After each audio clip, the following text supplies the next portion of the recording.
Right. So, by the way, Alex, you're typing already, but do you want to take meeting notes or try to take meeting notes? I want to try to do this example while I have a moment to do it. But can I do notes next time? Yeah, sure. Okay, Robert, do you want to do the meeting notes? Sure. All right. So I just put some rough notes here. If I talk about, well, feel free to add some more details. So RFC 140 had the FCP. It was, however, cancelled at the last second. Like one day before, some concerns have been raised about the naming of it. And you can see those, I'll link them on GitHub here and Matrix as well. You can check those out. One of them, well, one earlier one was about the sharding. Pretty long discussion about if we want to change the sharding scheme. Some suggestions have been made, some benchmarks have been run, pretty long here. In the end, we decided to not do that. Oh, there's a new comment here, but yeah, in the end, most people seem to agree that we don't really need to change anything. The other conversation is about package unit. Why unit? Ilko made a suggestion. I don't like that one too much. But yeah, a lot of discussion happened from that point on GitHub and Matrix. In the end, Robert and where is it here? Robert and Ryan both came up with the suggestion to use packages /by name. And I think that's kind of the main thing we should discuss today, because I think it's a pretty good alternative to packages unit. And I'd prefer by name. Just want to get some other opinions. What is, let's make the rounds here. Alex, what sounds do you think? Good to me. John, sounds good. I do not care, but yeah. Okay, a no care by Alex. Yes, Robert. No. JK has the correct one in the chat. Yeah, packages bike shed. Packages bike shed. Oh yeah. Yeah. Well, let's just get confirmation that everyone thinks it's a good one, and I mean, there's no downvotes and no opposing opinions, so I think we'll go for packages by name. If you have any complaints, now's the time. And now the time is over. All right, let's go for by name. It's a bit... I do like the package unit one as well, especially if we want to go for like more unit-like a more unit-like structure of Nix packages, but that can wait for the future.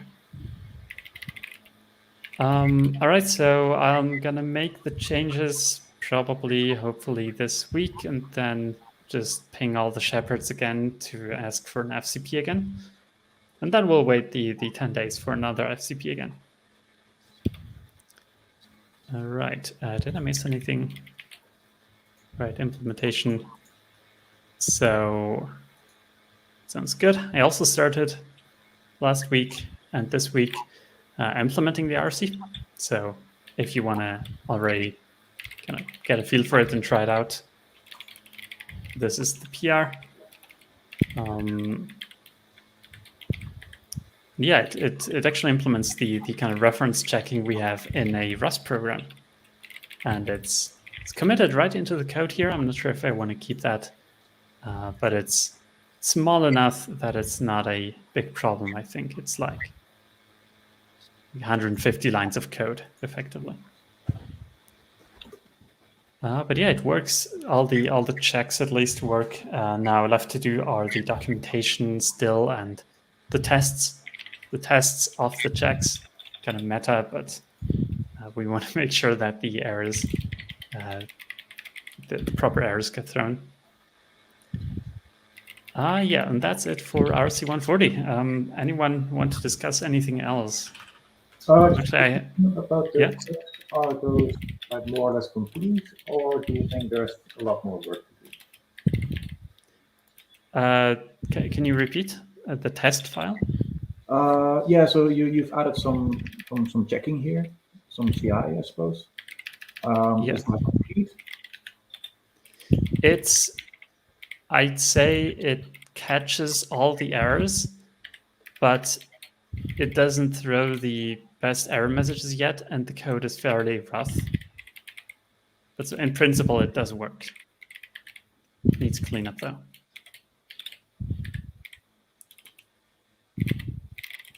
Yeah, and the other, also partly there's the error checking, and partly there's the kind of what do you call it, the happy path of just getting all the attributes from the shards. And this also has to be implemented, and that shouldn't have a lot of checks and stuff. So this file here does it, and it's kind of interesting how it does it, because I got the best speed by implementing a kind of binary merge algorithm, and I measured this and like 3 different approaches of doing this, and the kind of binary merge here was the fastest with about like 17 milliseconds and only about 2 megabytes. Wait, 2 megabytes. I should 7. Is it 7? I think that's 7 megabytes. Yeah, 7 megabytes. So that's pretty good. And this file is already clean. So if you want to review this one and kind of just complain about nitpick this one, feel free to. And yeah. Okay, any other comments about the RFC? JK? Not to get caught up in naming again, but would that file specifically drop the word unit, or? Yeah, I mean, so file still mix. I'll update the PR here to whatever we end up changing the RFC to. So Cool. Unit will be gone.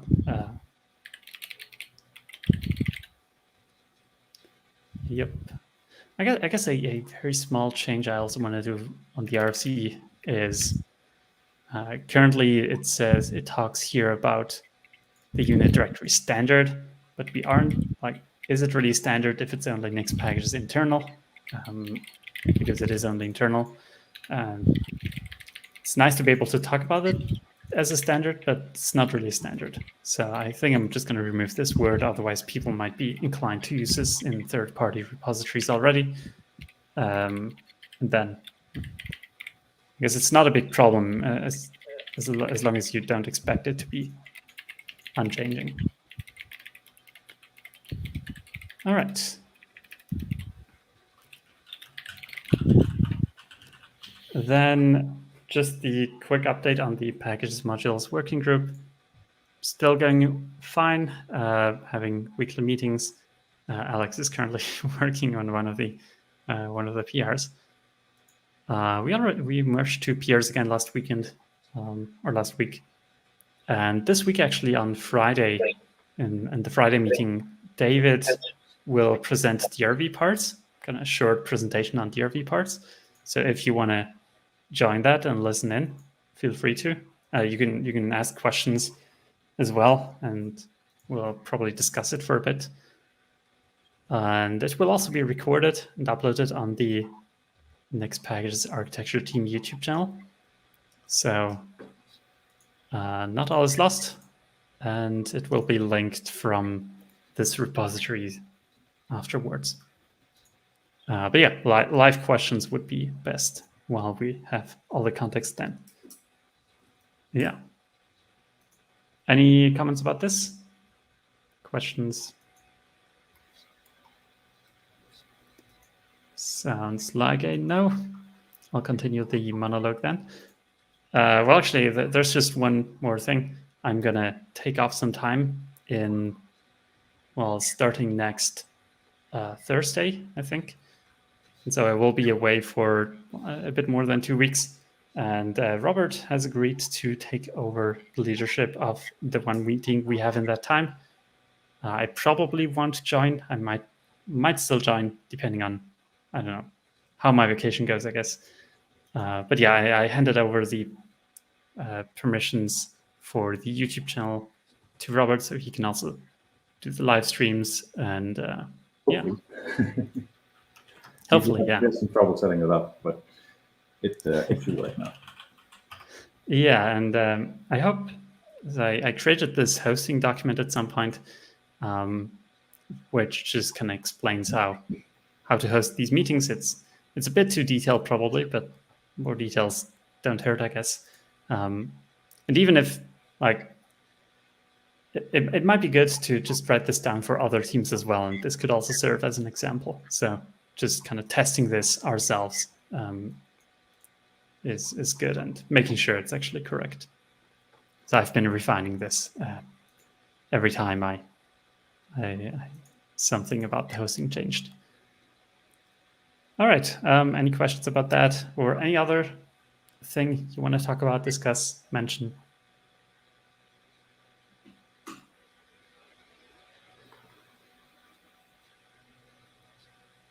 All right. That sounds like a no. I will stop the meeting, the official meeting then, and